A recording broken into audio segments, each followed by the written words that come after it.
Au CES, la domotique retrouve ses lettres de noblesse. Moins chères et plus simples que leurs prédécesseurs non connectés, les solutions développées autour de la Smart Home séduisent de plus en plus de consommateurs. Les startups ne manquent pas d'imagination pour anticiper nos besoins, de la chambre au salon, en passant par la cuisine ou la salle de bain.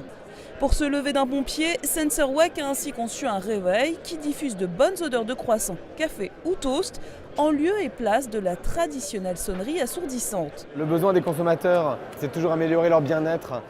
Donc ils cherchent des solutions qui permettent de dormir mieux, de se réveiller mieux. Et donc nous, on apporte une réponse avec le SensorWake. Ce souci pour le bien-être du consommateur a fait décrocher à SensorWake un Innovation Award dans la catégorie électroménager.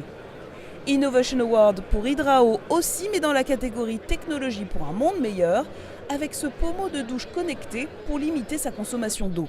Le consommateur est écolo mais pragmatique. Il exige désormais une connectivité qui soit économe en énergie tout en couvrant davantage de distance. Le français Nodon présentait ainsi au CES son dernier né, Nuit.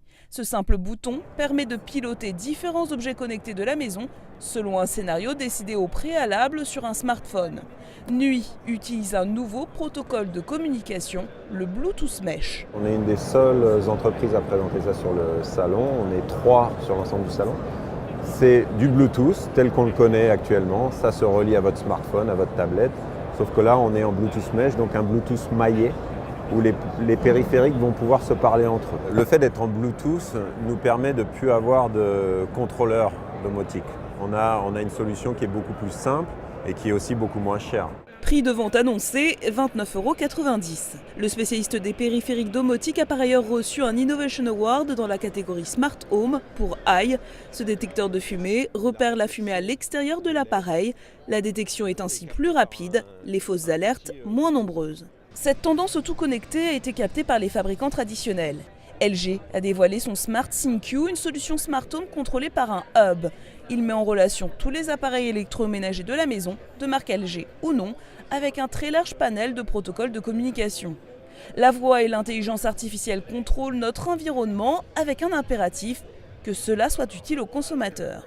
At LG, we don't believe everybody needs a smart home. What we think is people will want a smart home.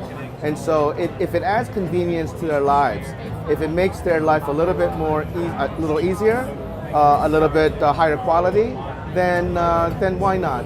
Why not have this option to have a more intelligent home? Avec sa Smart Kitchen Suite, Whirlpool s'est concentré sur la cuisine en connectant réfrigérateur, lave-vaisselle et cuisinière.